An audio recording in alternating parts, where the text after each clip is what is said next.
riding high here in Beijing, and RNG are as well, bringing this game back to a 3-game series, 1-1 in the overall score. I'm BP, I'm joined again by Raz. Yep. Don't let that great game. I'm just gonna say, don't let that site fool you of the Forbidden, Kingdom. That one is actually incredibly full of people during the day. Yeah. Last time I went, I actually just couldn't move. It was like sardines. Like, just like, oh, this is my life. It is definitely a tourist trap until you get in there. But I didn't get much of a chance to do that. So, but yeah, bringing ourselves back to reality. You were right. We're in Beijing. We're in Wukesong. RNG brought it back to Game 3. And a lot of it came down to me for the draft. The draft looked great, and it allowed Senior MVP to thrive. Yeah, it was, of course, Uzi, the MVP of Game 2. A lot of goal difference at the very end there, about 5,000 there, but kill participation, he was pretty much everywhere, and he was just the beneficiary of just so much gold and so much resources. Yeah, the resources came in strong. A lot of it was just Xiahu not really giving up much CS at all to make this dive happen. And remember, this was Knight trying to respond, didn't have a Rumble ultimate ready for himself because he already used the top side. And so, great timing from RNG to make this happen. And then, of course, you have XX dying on the back end. I always love to see replays like these. They just catch you off guard. But then this is the playstyle that RNG wanted to go for. Set the Cataclysm down, throw in the Equalizer, and lay as much damage as possible. You focus on the AD carry, and LokeN dies easily. Not only was there an Ignite taking on him, the Vladimir ultimate, the Rumble Q that was an ultimate that was also just on top of his head. He had no chance to survive in a lot of these fights. Yeah, and it was... You know, it was a team effort, obviously, from RNG. Like, in the early game, it was Uzi. In the late game, it was Langx, because he just won that final team fight pretty much off his own back. And it wasn't all doom and gloom for top, though. Like, there was some, again, we talked about it in the post-game, some blips, some moments. This was a great one. This one really brought them back into the game. Because even though RNG came in to help them out, you got to see two things. Great strategical point from TOP Esports, but even a great individual effort from Knight. Keeps himself alive for such a long time, and then doubles down to get the kill on the Uzi. Sticks alive for so long too. Made it a large win for TOP Esports to play around Baron. They slow the game down. At the end of the day though, the Vladimir comes in big, buys a lot of time dealing with Knight on his own, and then look who he goes for next.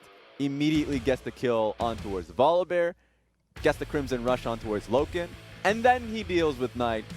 Really, although Uzi picks up MVP, Vladimir went wild this game. Yep, looked incredible in those late game team fights, and it's always hard to pick an MVP, especially when you have such a team-orientated game as RNG come back out looking to seal the deal and cement themselves as the #2 seed in LPL as of right now. Yeah, and maybe even go for that top spot. You never know what the future holds. You never know if FPX ends up dropping a few series coming into it, and you might be able to snag that top 1 spot. That's still up and available, and so at the end of the day, #1 and #2 has always meant being slotted into the semifinals. Yep. And all you need is that one best-of-5 wins to put yourself into the finals. And, you know, IG benefited the last split. They got themselves that 1 win over TOP Esports and then found themselves in the finals where they had that 1 win versus JDG. Easy. So find yourself good seeding. Both of these teams are aiming for that. And TOP, they can take solace in a lot of that game, but again, they got to reset, and I think you said it. I do not think the Rumble is going to be getting through draft this particular time. Yeah, don't let Xiahu get a hand on the champion. If you want him to have the Zoe, let him give him Zoe, because at least you got a lot of picks to be able to deal with it. Anything else, because the Rumble, when you just have that free get-out-of-jail-free card, that's something that Knight doesn't want to give the enemy mid laner. A Knight 我最近状态特别好嘛，就比赛上他是就各种乱杀嘛，就和他交手的话，可能还要更加努力一点吧。 he wants to try harder. 那铁男还有裙子嘛，就都比较强势吧，就感觉就打什么都能打得英雄，就可以先选，就比较厉害。 Thinks Kiana and Mordekaiser are the OPs, and wonder what Xiahu thought about it on the other side. Yeah, I mean, look, when we saw Mordekaiser when it wasn't banned, it's still disabled, banned. still disabled. Take a look at this one, what Xiahu thinks. 我看得出来你在前几场比赛失利之后，不管是情绪上还是状态上，多少有一些低落吧。在我当年也是有你这样的情况吧，就是希望你不要太在意，然后希望你可以在跟我们RNG交完手之后尽快调整过来。You know what? That was a roller coaster of an interview. I thought he was being super BM, Yeah. and then it was like, no, I'm being super supportive, but then I'm still gonna beat your ass. Oh my God, man. You gotta calm these kids down, all right? That's my big thing about that. I just want to be able to see what, Xiahu can provide going into the next game. Because, I mean, Knight was right about the champion picks through mid. I'm surprised we still haven't seen the Kiana. I think a lot of people are, especially with how both of these guys went wild with the Kiana pick. Yep. I think a big thing for both these teams so far in this series has been that Jarvan pick, though, as well. The Jarvan has played a key role in both victories, and I feel like Kiana is kind of like inadvertently, kind of like nerfed as such, because when she ults into the Jarvan ultimate, it literally just circles around it. You cannot get into the Cataclysm unless you're already there. Zuzi definitely remembers that one because Yep. Happened in his recent experience. Now we're going straight into the pick and ban for the final game of the series. Final game of the series, final game of the day. We're going to see what exactly Top Esports want to get rid of. Silas shall not be put into Knight's hands. RNG have learned their lesson. They almost paid for it in that second game. Slowly, RNG's bans are just going to be Knight bans. The Aurelia being taken away from him, the Silas being taken away from him. What's going to be the last ban that RNG goes for? I'm going to go for the Yuumi. And do Top let out the Rumble? Do they leave it open? That's a tough one.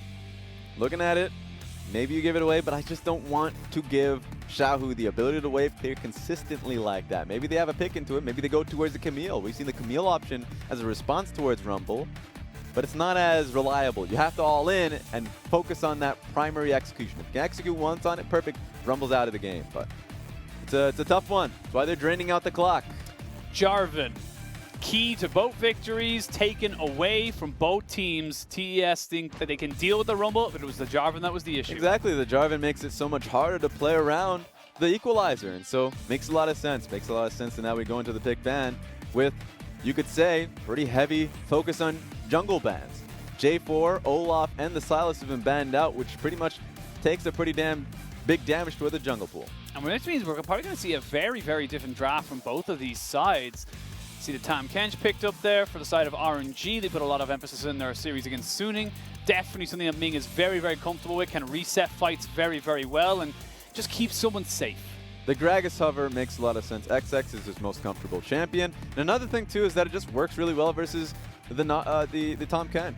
Sir Thomas Kench may pick someone up, but he's still going to be giving a lot towards his team when the cast ends up throwing him into the midst of the champions pool. So this is actually, okay, they baited me a little bit with the hover back towards the Sejuani, but it makes a lot of sense to keep firm on the Gragas pick. You can just see XX going at it, man. Now, it's a blessing to be seeing XX back onto the team after having those few missed games when he was sick, because the man is bloody vocal. He talks, man. He's a major shot caller and communicator for the team. We see now Gragas locked in. Karsa again going to be for LokeN for the third game in a row. Great game one, not so great game two. But I feel like the Volibear will not be picked. RNG hovering the Sejuani and the Ivern. Did see Ivern played last night in the LEC. Was played for Fnatic. Smashed. Yeah, right. Brock is smashed. Even with Ivern, he barely does any damage. He's still smashed. In the friendliest manner, he smashed. Exactly. And Sejuani locked in. So you talked about the Sejuani for side of XX. He decides to go with the Gragas. And the handshake of swapping the two means that Karsa picks up the Sejuani. Looks like this one's going to be focused pretty heavily around team fighting, because if you're going to be seeing a Karsa and Gragas on one side, yeah, just like that lock-in, certainly you're going to be seeing a Sivir and Sejuani on the other. From the RNG's perspective, with how slow they can play these games, they're going straight at it. That's a great poster. Even closer to the last one. It's actually just insane what you get to see in the Beijing venue. It's incredible how talented a lot of the people in the venue are as well. As we see the Zoe hovered, not quite locked in, but we do see as well Lock it in. Sivir locked in for Uzi. The bane to the Sivir's existence Boom. is literally this pick. Because, yeah, you can think about it as spell shielding one thing, but a lot of the times, like, just how the Sleepy Trouble Bubble works, if it lands on you initially, you're going to go to sleep. And the subsequent damage that comes through from the Q is something that you can't scoff at. Another thing, too, is you can't spell shield everything. I think the coordination that comes through in a lot of these teams is the fact that they're able to bait spell shield right from the get-go so the subsequent CC or damage can land. And so I want to be able to see what Uzi can do when you have something flying at you from 100 miles an hour. That's a Trundle ban. That's true. Does that mean that we possibly see Ben taking the Gragas into support lane? Do RNG know something that we don't? Yeah, we've been seeing a lot of support Gragas actually sprout up ever since the HP buffs that it got, I think, in 9.13. I mean, it's just a pretty good champion. I think the two best support Gragases in the LPL is, ironically, Ming and Mako. So Ben, as a player, is actually still can't play that champion. I want to see what he can provide here because it's actually a pretty good pick support-wise into the top Kench, so it makes a lot of sense. But probably not going to happen here if this Alistar is locked in. Yes. Almost certainly going over to the XX into the jungle. But Ben on Alistar, definitely something I like seeing him on. And good luck spell shielding the headbutt pulverizer. We still have 9 seconds until he makes his pick, but it does very well versus the Sivir because you can time it well. So there we go. You're always going to get the pulverizer if you can get the spell shield, essentially soaking up the headbutt. So we're still waiting on the top laner of TOP Nice Esports. art, man. Don't let anyone tell you otherwise. And art is pretty sick. I'm telling you, there's some aspiring artists in these venues. I mean, in LCK as well. Have you ever noticed that? Yeah. The crowd have some insane art skills. It looks like RNG. Looks like they're going to be locking in the Renekton for Langx in that top side. Now what do they want to give to Xiahu? It's going to be interesting to see because, I mean, that Renekton could go in either lane matchup, but I would prefer it to be top lane, as you had mentioned. You would see the full composition coming out of this team, and yes, bring back the mid lane Lulu. I got Uzi in my team. Let's buff him up. This is an inspiration from Dominus's recent series, not the most recent one today, but the one previous to that where they did play the Lulu with the Sivir hyper scaling comp. They did have a Karma as well, but Lulu in the mid lane, incredibly safe, Wait able a minute. to protect Uzi. How are there 4 Lulu games in the LPL? I should be catching up on this. Twyla. That's yeah, why. he does play a lot of Lulu. He plays a lot of Lulu. He plays a lot of Lulu, and a lot of those games happen off broadcast. But we get to see Lulu mid coming in from Xiahu, dealing with Zoe. Technically works out very well. I think he's gonna, I would like for him to swap actually towards Cleanse, but there's a reason why he would want to go to Teleport. But he's gonna be playing this lane pretty risky. And you can see with Uzi at the moment hovering over that heal, he is going for pure keep me alive. In those late game team fights between the 25 to whatever mark we get to, it's all about keeping Uzi alive for the side of RNG. They're going back to their old strats. I just love the fact that you talk about, you hype up the idea of RNG diversifying, right? They're playing through multiple carries, guys. But then we get to the game 3. And you're like, God damn it, buff me up. Get me nice and strong. He went into the back room and was just like, Steak, buddy, look, it's time. I'm going to pull you aside, dog. The other guys don't need to talk about this. It has to go through you. Get this man to play Lulu, okay? And I'll do the rest. And then get the top laner to play Karma. Maybe think about having a Yuumi support. I just need this composition. I also saw a certain tree coming out from Fnatic. Yeah. Everybody you has could go to support full me. shields if you wanted to. Protect me. Didn't get the full deal, but I think Steak went him halfway. He was like, look, I can't get you the Karma, but I can get you the Lulu. All right. And that was the deal. If he didn't get it, then it's in his contract. Yeah. It's in there. He can put up a fuss. He can hold out. But now the pressure's on Uzi. Protect the Uzi composition with very much the Renekton shoring it up versus what I can only imagine is a disengaged split push comp coming out from TOP Esports. Hey, we're going to game 3. If the ultimate doesn't go on towards the Sivir, maybe you get a goddamn fat Renekton into the midst. We'll have to wait and see, but the third and final game of this epic series, RNG versus TOP Esports, hit the rift.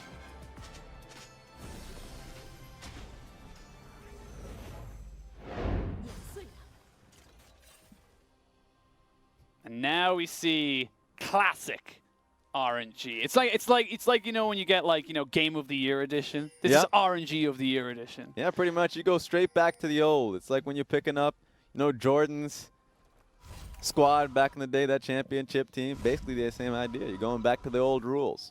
You're like, wow, I didn't think, Lulu fit here. It doesn't, but it fits with them.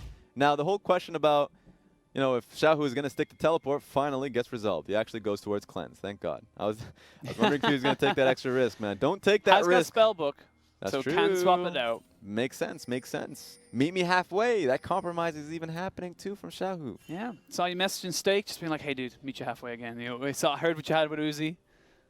I didn't get to mention this whatsoever, but the Jax being picked up by 369. This is an awful matchup for the Jax. But, hey, if he finds himself one pick, if the Gragas ever gives him anything on the side, then he can actually get snowballing. So we'll just have to see him get to that point. Let's see how this lane goes ordinarily. You do rank up, you know, Counter-Strike level 1, so that's not a surprise. It works pretty poorly against Langx, but I mean, RNG in general, once he gets his full rank up on W and E, so once he just gets his full rotation, he's actually going to be completely fine in the lane. But you just have to hold that L in level 1. Yep. Yeah, take the level 1L. Happens. The only kind of positive you could say for 369 as he takes a huge chunk. Thank you, Observer, by the way. I just love being able to see how the level 1 goes for the Jax. It's going to turn in its time, especially when RNG ends up getting the wave here, but it's nice to be able to see 369 play this one out so perfectly. Pushing the wave. Sad. At 10 CS ahead, so he's almost certainly going to end up with a little bit more here, and uses his newfound advantage, put down some vision, give some information to XX and where the Sejuani might be. Yeah, he just needs to have all eyes on the location of the enemy jungler, because there's going to be a pretty heavy focus towards the top lane to either getting the RNG snowballing or getting that Jax nice and fat. I talk about it, man.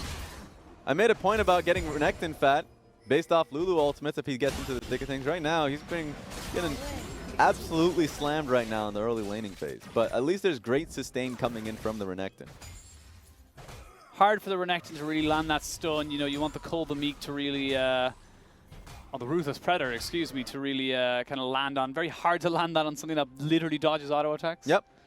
That's why he kind of needs to respect the early pressure, and I think he just did. He actually took so many free auto attacks from the Jax, and so now Jax is right back on him as he teleports back into the lane. He took a lot of great damage from the Counter-Strike and subsequent auto attack and W, even fully committing with the teleport now. Yeah, this is Knight actually jumping in on top of this, and they're going to try and just keep going onto this. Karsa there for support, but we saw the exact same move come in for Top Esports and the game 1 of this series.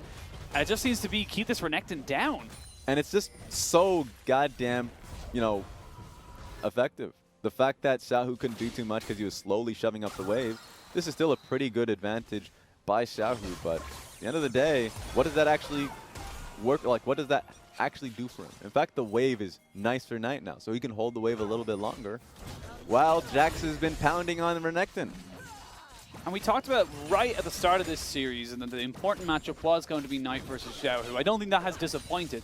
But even looking at how these two guys have literally created the 2 wins for their teams, Game 1, Knight gets early priority, goes to roam, sorts out his lanes. I have to hold that thought as it goes straight onto Ming. He's forced to flash away as the junglers are having at it in the river. RNG is just trying to protect that bubble. They know that their lane's doing well, even though Ming had to flash out, but they still had the big wave shoving in. Just let them have it. Scuttle almost certainly going to go over to Karsa, but he's the isolated. priority there is to Top Esports. Ben gets jumped on, but a good double knock-up keeps him alive. They get a little bit of poke there with the Paddle Star. Knight doesn't have a lot of mana, neither does Xiahu. Everyone gets themselves out. Very tentative from both sides. Such a precarious situation on both ends. Talking about Karsa getting ganged up on, but his team essentially groups up and helps him out. And then XX, who is certainly a primary focus. And then the Alistar, but, you know, great pulverize to get him out of it. So nothing happens.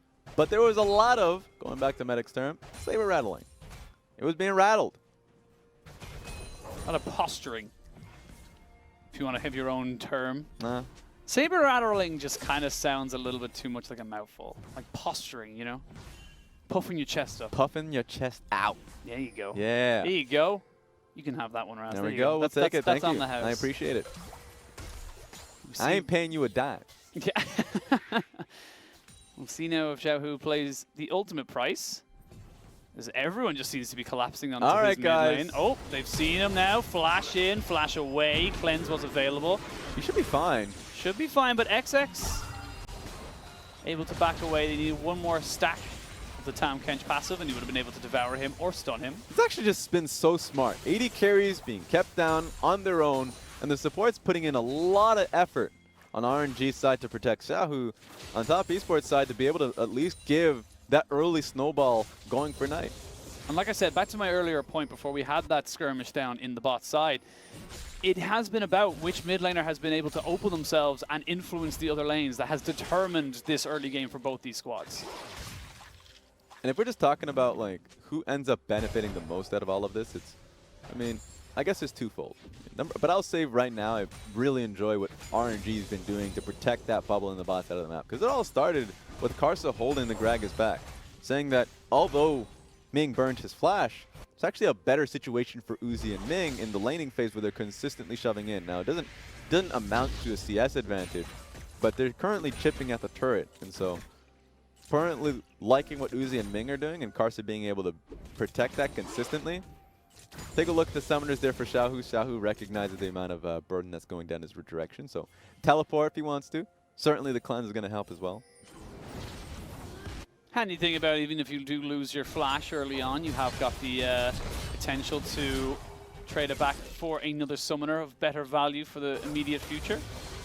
As we see that top lane, early laning phase, just 369 played the early, level 1, level 2 just so much better, and now Langx, he's paying for it. Yeah, this is tough. I mean, 369 has actually been playing out the waves so well.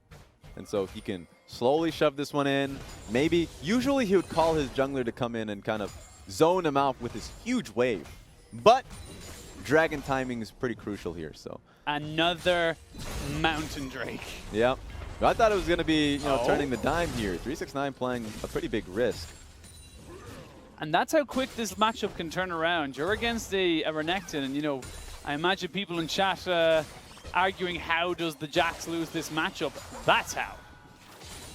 Yeah, I mean, definitely once you get to your first 3 levels, I think a lot of it comes down to how the early trades went. And so a lot of the times you don't get to see it so much in competitive play with how little we see from Jax. But being able to see how well 369 played out first level and a half, and having the necessary support too, because it wasn't just him, it was a team-wide effort. XX and Knight, especially the TP from Knight, and XX mixing it so the Renekton couldn't pick up the waves underneath the turret, so it's been pretty tough for him. And being able to see this Mountain Dragon now go down for RNG. Next one's going to still be another Mountain. The game's already starting out pretty well for RNG. Yeah, they realized there was no pressure from the bot side or the mid lane as of that moment and time. They're able to sneak in the Sejuani over the back end with the Blast Cone. Easy enough pickup for them. But top, they're not going to want to leave it just at that. You can imagine they are just waiting for an opportunity to really kind of go for it. And you imagine it probably will come from this top side given the advantage they've accrued. Oh, got him. It's going to be cleanse burned. And he throws the cleanse back at him. He picked it up, used it. I don't need it. I don't want this. You take it. You might need it in a bit. Karsa is around, has got the Glacial Prison. It's a lot of people. There's a lot of people there for the side of RNG. They want to keep Knight down. Flash with the Boomerang Blade. Double flash. And they may be able to get him out of here. Ming did come out on the backside. Ming saves Karsa. And Knight, he won't go down that easy. Crazy. How do you do that without any expectation? Didn't expect that kind of gank from happening. His team certainly didn't. XX was at his Krugs and, didn't really gauge that being a possibility. And he just double flashes right out. Great reactions there from Knight. Didn't panic. Realized there was another flash as well on the board given he has his W as the Sejuani used the flash to get over the side. XX going to pick up this Rift Herald nice and early. You can imagine that's going to go towards that top side to keep that Jack snowballing, get him towards his Trinity Force ASAP. I'm just so focused on the prior play. The man doesn't blink is the problem here. Knight literally just I don't think he blanked for about 10 years now. The man is so zero focused in. When a play like that, there's no such thing as a surprise. He's like, yes, I've anticipated this and one of the many possibilities. Now I'm just gonna, get the hell out of here. The only way I know how to.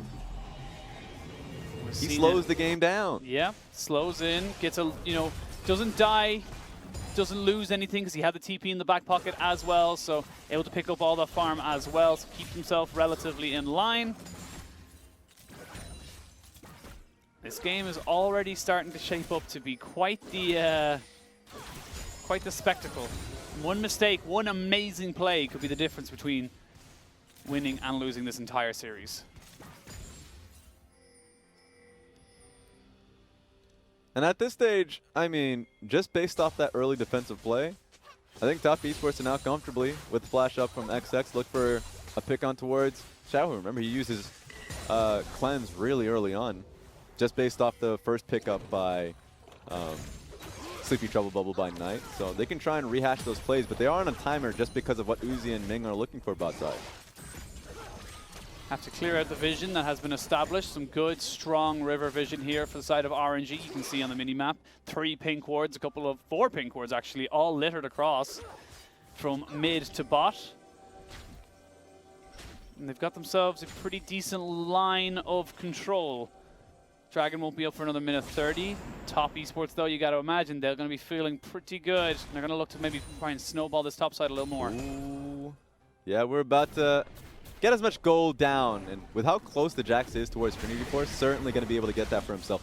Right now, focus from RNG has to be able to respond to this, and I don't know how you respond to this one. Well, that's how. You do have to use Tamkench ultimate, brings Uzi into the mid lane, but no one else there to respond for the side of TES. They might lose the mid lane turret. They will lose a lot of plates, though. All right. As the Shejwani and Langx is there. That's a good ultimate from XX, but he gets caught out. Flashes, Ooh. body slams, nice escape route. Perfectly played for him, and all the while, Jack's just been pounding at this turret. But that was pretty damn crazy. Just based off the fact that, sure, he blew his flash to be able to get the job done, but he was just trying to blow away the minion wave. Slow the game down, so now Jax was able to get the top lane turret plating easily for himself.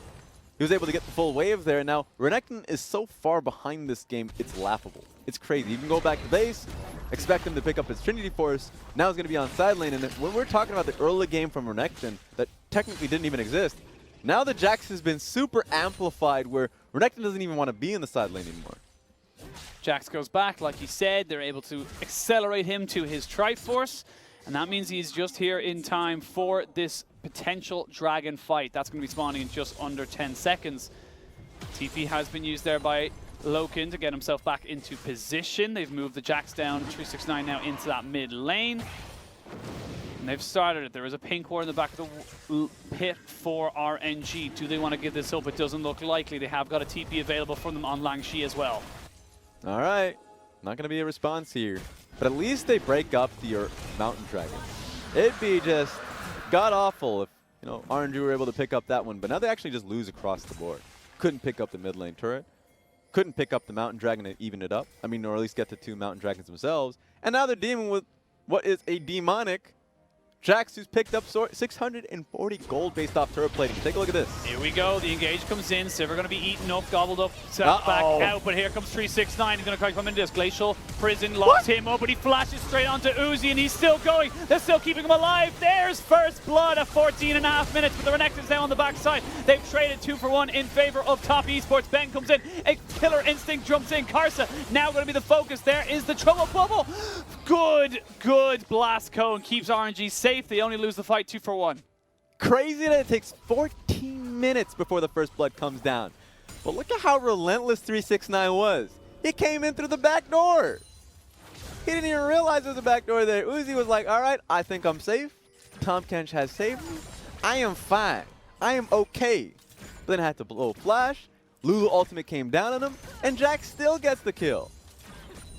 It took a lot of stuff, though, for them to see it. Let's see how this one starts. But, like, this is the fun part, because Jax uses a ward hop to be able to get right through. He's like, all right, I know what to do here. Let's get right in there. How are you doing? Not only did, of course, mentioning the fact that Uzi had to flash out, Lulu ultimate comes down, he still dies from it. RNG does a good enough job being able to buy time, but obviously not a lot of time. Like, how far behind he is at this stage of the game, LokeN is to be able to get right past that pretty damn quickly. And you can see the RNG was there for a long time, but not a good time. So one of the greatest problems that now RNG is about to face, probably already have to be fair, is that their composition is completely focused on 2 forms of damage, and RNG doesn't even have damage. That's how far behind he is at this stage. But now, it's literally just the Uzi show. And he just has 1 item when he's going up against what is, you know, a Zoe's doing pretty damn fine. The Trinity Force, Jax, who's easily able to get you, even based off the originally planned protection composition. So is going to be a tough one for Uzi. Here we go. No flash available for Ming as he gets jumped on. He's going to be able to keep himself alive with the wild growth. Oh, but wow. 369 has found himself on the backside. Heals, Zonias. A lot of damage from this Sivir. They're not able to take down the Tamkens. There's too many heals. There's too many shields. Killer Instinct comes down, but just not enough. Top Esports still fishing, still looking. They get the trouble bubble down. They're going to look to try and force this. There's no way for the Renekton to join. This is a pure 5v4, but RNG trying to are keep him staying here. alive. RNG are keep going. RNG will only lose the tower. That was very well kited. I think that was a really good Glitter Lance, because that Jax would have had Counter-Strike up very quickly, would have been able to got at least a 3-man stun. With how long that fight went on, you know, good job for Ming. Ming really slowed the pace of the game down. But Top Esports are outright dominating these fights, and it's making it harder and harder for RNG to have a response. Now that Tahm Kench can't keep himself alive, no stopwatch available. No stopwatch, but definitely a positive outcome given they were 5v4 and still traded 1-for-1 in turrets. Yep. So they'll take those. They'll keep getting the accumulative gold going in, and now Oh, we see him. XX. No one really there to support him just yet. He needed another 2 or 3 seconds. But at least he zoned them away from even thinking about taking this mid lane turret. And at the end of the day, you know, taking a step back and looking at what RNG had as an initial goal, I mean, they hit their item spike. I'm not talking about Uzi in particular. I'm talking about Xiahu being able to get both Ardent Sensor and the Athene's Unholy Grail. So he's doing basically peak Lulu is what we're seeing here. You may not see it in the damage chart. The damage chart doesn't exist. You may not like it, but this is what peak Lulu looks like. Yep. Now you finally get to see what it can essentially put down in place for his team now. Uzi still needs items, and I think that comes down to just him trying to get on as much wave, many waves, I guess, underneath him. They're going to try and slow this one down, but with Baron coming up in 2 minutes' time, it's going to be RNG trying to stop them. They got that time. You can see these fights will be won and lost about whether or not Top Esports can kill Uzi. If Uzi survives, I say that. All right. Glacial Prison gonna miss. Ben gonna be forced to use the ultimate to get a lot of damage. There is a good explosive cast, but an even better Devour to keep him alive. Ben will fall. No damage onto Uzi just yet. You can see they want to try and keep poking for this. It's way too tough. At the end of the day, that explosive cast helped Uzi and Ming a lot more than it did hurt, because it was a great positioning, but you're right, even better from Tahm Kench to save them out. That weaved right in through the minion wave. That mid lane tier 1 goes down, and it's actually going to be 369 with priority over this dragon for the moment. This is the kind of game it is, isn't it? Yep. This is just a Jax game, my friends. This is when you just turn up your music, whatever it is. I'm imagining rap. You're on side lane duty, and you're picking up as much as you can get on the opposite end. Great flash. Yeah, great flash coming through, but just look at the cast that comes as a response. And then Tahm Kench to be able to save him, and then reposition because of now the new trajectory of where the cast is throwing you. So he definitely saves Senior Karsa. Yeah, would have been a 1-for-1, you would imagine. Yep, Karsa's definitely paying the bills tonight. At least with the dinner. I don't know about the house bills. I was going to say, I was like, it's a big training facility. Like, yep. It's a pretty state-of-the-art. It'd be a bit unfair on one person having to pay it. But Karsa definitely feels grateful for that. They trade mid lane turret for an Infernal. Another one going to be spawning again. And again, we see the gods of dragons just able to turn around to us and say, you know what, guys? It's all mountains, it's all Infernals. The last one will be an ocean, though. That's just the price you have to pay. Can't have triple-triple in all 3 games. Thank God. I mean, I swear other dragons exist. Like, I promise you guys. Not in LPL. Not in LPL, they don't. Not in this game. Yeah, this game in particular is literally what's happening here. I don't know, just putting that out there. There's a possibility that someone had influenced the game. We may have a game. Someone said prayers to RNG Jesus. Yep. It's not okay. It's unfair. Oh, we got him. Ladies and gentlemen. They got him, but have they got any follow-up? There's a great explosive. That's a lot of damage. Yep, great explosive cast. It's going to force the ultimate out of Uzi. Actually, no, it doesn't even, actually. That was just the Lulu speed up, excuse me. As I say that, though, here is... Oh! Prediction, but an even better Flash, headbutt, pulverized from Ben as he keeps the fight going. Uzi is still alive. Uzi is still going in. Langx is able to join the fight as well. This looks like a fight without Jax, and a fight without Jax means that RNG win. I want to take a look at that one more time, because that, my friends, is peak Sejuani action. Knows that Zoe's going to go straight back, and so he's, oh, no, no, no. Yeah, you taking that. Ooh. You're taking that cue. They will be on the Baron. A lot of poke here available to them. The Jax is still alive, has, of course, got the ultimate as well. Smite had to go down to keep the Sejuani alive as well. Jax jumps in. Jax has been ignited, or sorry, exhausted, and polymorph. He gets one kill. Baron does go over to the Sejuani as well to try and just keep on fighting this. They're trying to kill off Uzi and Xiahu, but I don't think they have the damage. I lie. The Jax is still going. Ooh! Almost able to get it. Knight. Will he be able to kill this one off? Yes, he will! And now it's Uzi versus Knight. The big franchise players. Baron goes over, 4 kills though to top, and only Uzi survives. That's all you need, honestly, to be able to just, are we focusing? We're hunting, baby. This is man tracker right now. Okay, he's done. He's all right. You can't dive it. Too much health on that server. But the fact that this game is just coming down to just the small details, that Jax almost turned into essentially a Dan experience.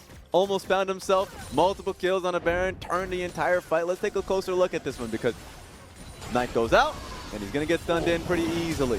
Locked right down tight. So while he's just going on to the back end, you're right, Jax wasn't there for the fight. He was making the long run in the minimap, as you can see. He wasn't going to be there for it. And so Uzi was well protected. Hit flash properly and been able to take down in front of back, and Renekton is in a pretty comfortable position. This is where it almost goes awry. I actually thought the smite was used by Sejuani. It wasn't. It was a unsealed spellbook smite by the Lulu. But Jax almost gets this. Yes. Like, literally almost gets this. And that's, I love the fact that Karsa did well to protect Uzi in this situation. In fact, actually woke up a little bit earlier because of that Luden's proc. So good job ultimately from Karsa. Karsa started the fight. Karsa protected the president. And now you're back to, the first few steps, which is being able to nail this game down with the Baron buff that you have. Are we being creative now, Top Esports? Is this what we're doing? They're looking for position on the Dragon. There's going to be 30 seconds on this Infernal. RNG wanted to equal up that and to boost Uzi up that a little bit more.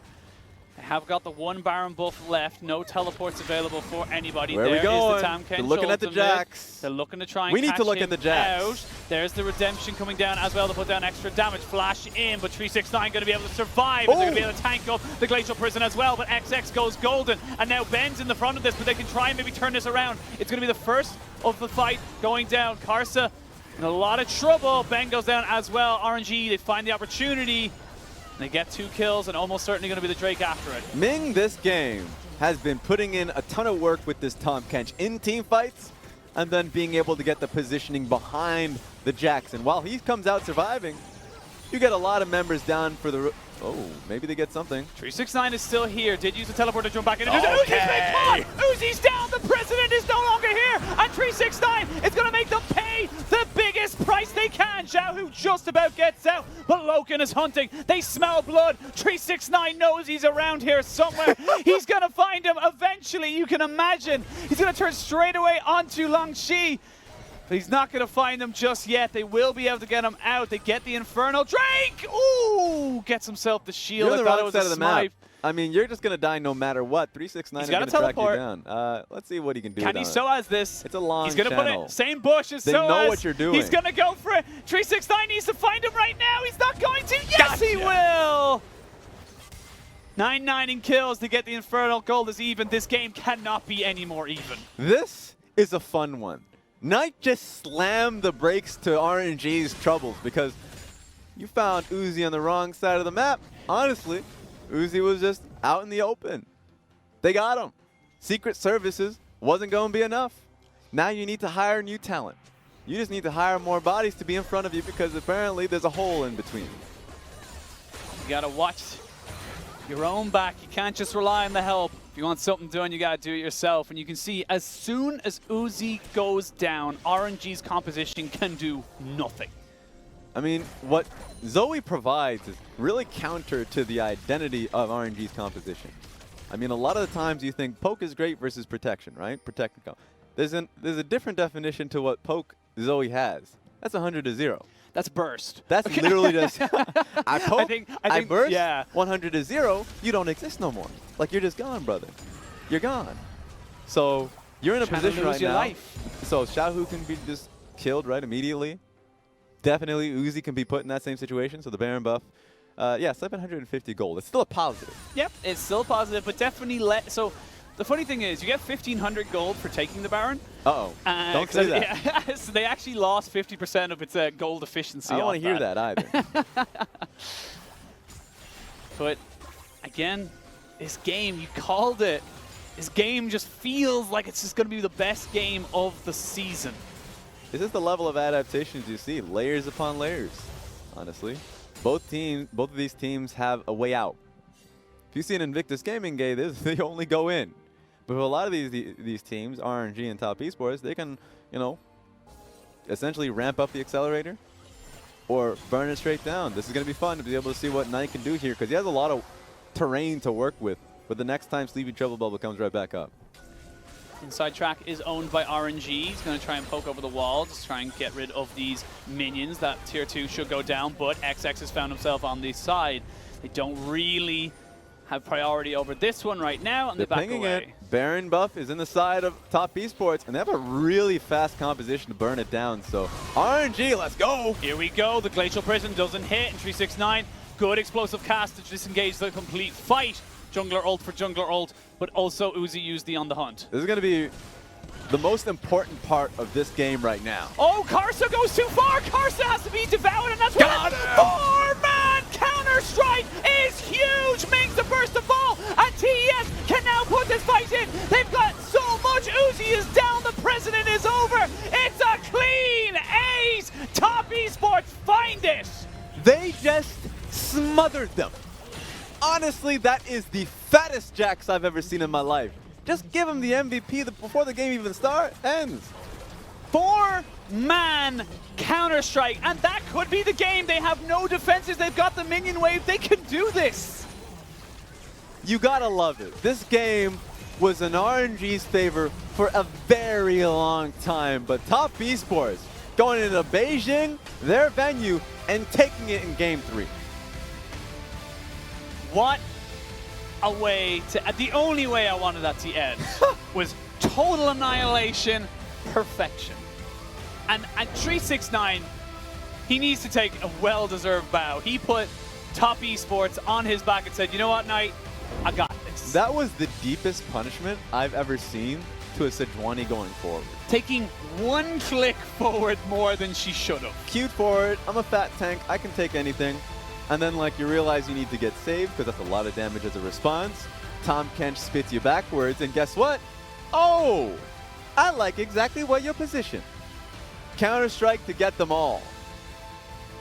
And Devour being used on your tankiest member, it's immediately a bad time because you do not have that cooldown now for Uzi, which is your entire composition. Yes. That's one of the weirdest situations. You go into a Game 3 and you see a Lulu mid, you start to like second guess the meta, like the entire meta. You're like, in what position does a Lulu mid really make sense? And you start to be open-minded. I certainly think that Lulu mid works, right? But so much happened this game where you're like, okay, this works as well as long as the Renekton actually has, you know, a position to stand on in the laning phase. And then he gets blown away.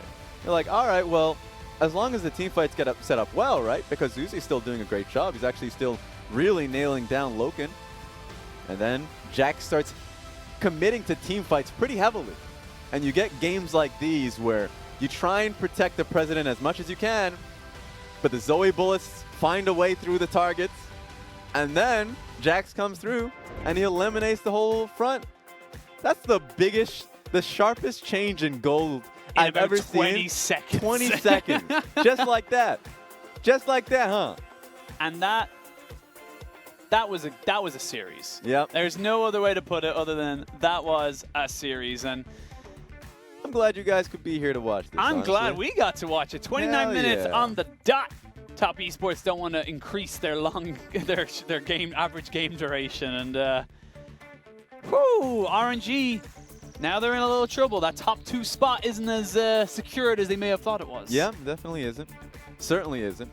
The fact that we even got a game like this where, I mean, once again, we talk about it, this secures, or I'm not going to say secures, but if we're just talking about the whole idea about points, the head-to-heads, they've secured the head-to-head. Yeah. But points matter. Top Esports needs to be consistent because at the end of the day, they have a few series left where they can come in and say, we've secured 2nd place, or we've secured, if FPX starts to stumble, 1st place. And this is a crazy, really, development to the LPL where Top Esports made this huge revamp at the beginning of the year, and now they found themselves like potentially a championship team. Yeah, and a lot of question marks over Top Esports, mine included in that kind of thing. Of like, you know, can they perform against the big boys? Yes. The FBXs, the RNGs. The definitive answer. This one. They answered this one. They answered this one. They answered this one. They answered this one. 100%. And guess what is an answer at least on the desk, right? Yep. The one answer that I know for certain is that we're pretty damn good at predictions, right? I know, right? Like, look, thank God you're within the sphere of influence of myself, Raz. I'm just saying, like, you know, you came in, you're my mentor. You know, I ain't gonna stab you in the back. Of course. Yeah, man. Guess who's #1 in the prediction rankings? For a reason. Yes. Look at you guys. Come on, Jake. Jake, look, Hysterics, Niberia, Clement, out of my face. Anyways, back to the subject at hand here, which is the fact that, you know, Top Esports are the ones that are celebrating. I think that, you know, Knight continues to really surprise because he's consistent. Yep. Against great talent too. It's not like he's just beating up on, you know, smaller teams. A lot of times he went up against who is an MVP candidate in Xiahu, and he played well in all of the games. And then he goes into these last team fights, and it wasn't just Knight. We talked about it, the fact that 369 had a huge performance. At times we were questioning him during the playoff times when he didn't show up. Then they had to bring in Moyu. And so there had to be that fire lit underneath them. We finally got that. And what's great to see from Top Esports as well is that this is the development they needed. It's no longer 100% the Knight show. Yes. 369 showed up. They needed that. They needed someone else to kind of say, like, look, even if Knight gets everything thrown at him from the other team, we got someone else. And we can play multiple styles. Yeah, I mean, like, the thing is, this team was built to be, like an Invictus Gaming, like a Damwon, a team that's played through those solo lanes. And the fact that 369 at times found difficulty in major moments like playoff time at Rift Rivals and, you know, questions towards their identity, I felt like this resolved that. The fact that we got that Jax and they all in the early game to be able to get that early game lead for him. And then in those team fights, he really came in clutch. Huge performance from him, huge performance from Knight. They got the job done. And now we get to go back to all those threads. All those fans can chill out. Go to all your, you know, forums and everything and start hating on that draft. Because RNG, what the hell was that? You know what I mean? You can just start talking about the Lulu excessively and say, man, this team, whenever they showcase, they can play around Xiahu carrying. He's having the split of his life. He's like, oh my goodness, his Kiana, his Rumble. Boom. Like, and then you go into game 3, there's a Lulu. Yeah. So good damage. You know, I've said it multiple times, don't fix what's not broken. Yep. And they tried to fix what was not broken, and unfortunately it broke. Yeah. But thankfully, we do have our man of the match from that game. Yeah, let's see it. It was 369. Damn, he's fine. Had to get it. Damn, you are fine. 93%. Where's the 7% at? I think it was one solo kill, bot lane. He is the team right now, or at least in that game, he was the team. He was. In that game, he was the team. That is the strongest Jax I've seen. That's when the discussions start about nerfing Jax as if he's ever in the meta. But, like, this is my favorite replay where he comes in at the back door, says, guess what? I guess this door is open. I can go straight towards Uzi. Uzi says, what the hell? Where'd you come from? I have to flash away from this. But then he still gets jumped on, and they couldn't find the target. True Devourer, 2 Wild Growth, through shields, through CCs. Nice. The Jax prevails. Perfect, isn't it? Right? So they're still able to get the team fight based off all that. And RNG still get a lead immediately after that. So RNG still had a pretty good set composition. And then guess who comes in? Senor Dan Dan, right? Call any Jax in the book, just not Hashin Shin because he's not good. And he finds himself into the back line and essentially just smashes you know, the major carries. It turns into a 1v1 between Uzi and Knight. And Karsa still plays this situation out really well. But at the end of the day, Uzi still has that one red buff to his name. Yep, and I think as well, like, this is the big And one. Baron Like, buff, yes. Q's forward, just spit too far. Devour, do not have it for Uzi. Ooh. Flash, instant. Even with the QSS, it doesn't matter. Your protection's gone. That is just so fun, because even off that, you have the double, like, body slam on barrel. The full commitment from everybody on the team. They don't even have to think about the details of the fight, because you've already taken them down. Yep. You can just essentially throw members on top of their head, so it's really well done. No Devour, Yes. no QSS. Yes. Wild Growth has to be used. Big old target. Big old target. What else can we say about it? Big old target. So what's RNG naturally going to be a bit disgruntled, if you want to use that word, definitely. about this one. They went back to an old tried and true, you know, kind of style. Didn't exactly work out for them, and you know, it's not exactly back to the drawing board for them. They're still in a very, very strong position, tied at 9-2, or at the 9-2 with Top Esports at 10-2. So the next two matches is Dominus immediately after that. That one's going to be fun. That's going to be a great game. Invictus Gaming. I'm already going to tell you that's going to be match of the week, so you don't have to worry about that one. That's going to be next Saturday. And that's going to be BLG and it's going to be JDG. But I hear that it's going to be an interview coming up. I wonder who they're going to be talking to. Yeah, I'm going to see you now. Hey guys, this is ours for the interpret translation, and we're having Knight and 369 for today's interview. Please say hello to our audience. Hi guys, this is Knight, and this is 369 from TOP Esports. So today's very important game, especially RNG is on their momentum, and how do you feel after taking victory against them after a best of 3?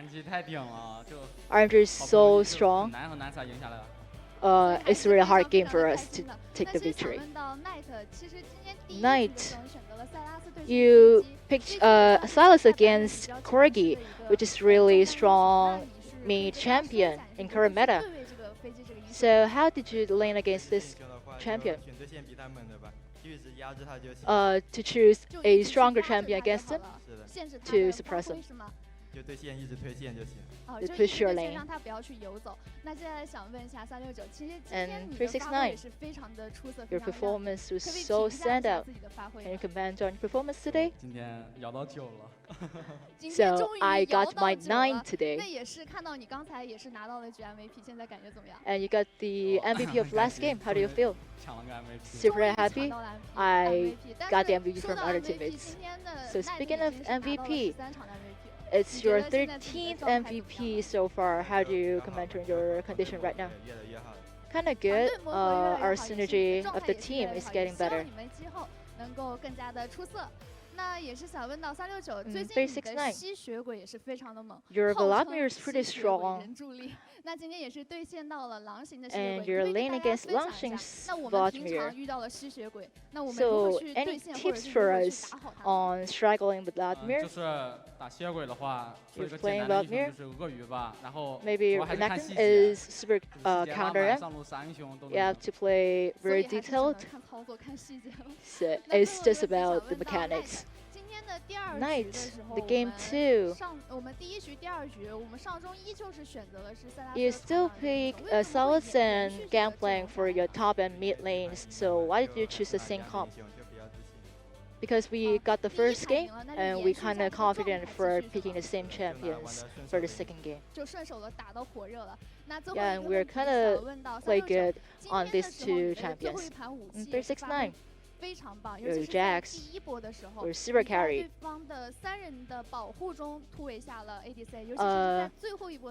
You protect your AD carry among 3 enemies. How did you communicate, and what's the shot call of the very last 2 team fights? So it's a question about you want to be a hero or you want to be a bear. So I chose to be a hero, not like specific communication on this. One last question. If used to a adjective to describe your teammate, what animal would you choose? I would choose bear to describe 熊熊. He's very cute, and we get along well with each other. I think I'm kind of a cute rabbit. Especially when you smile, you look a lot like with the cute rabbit.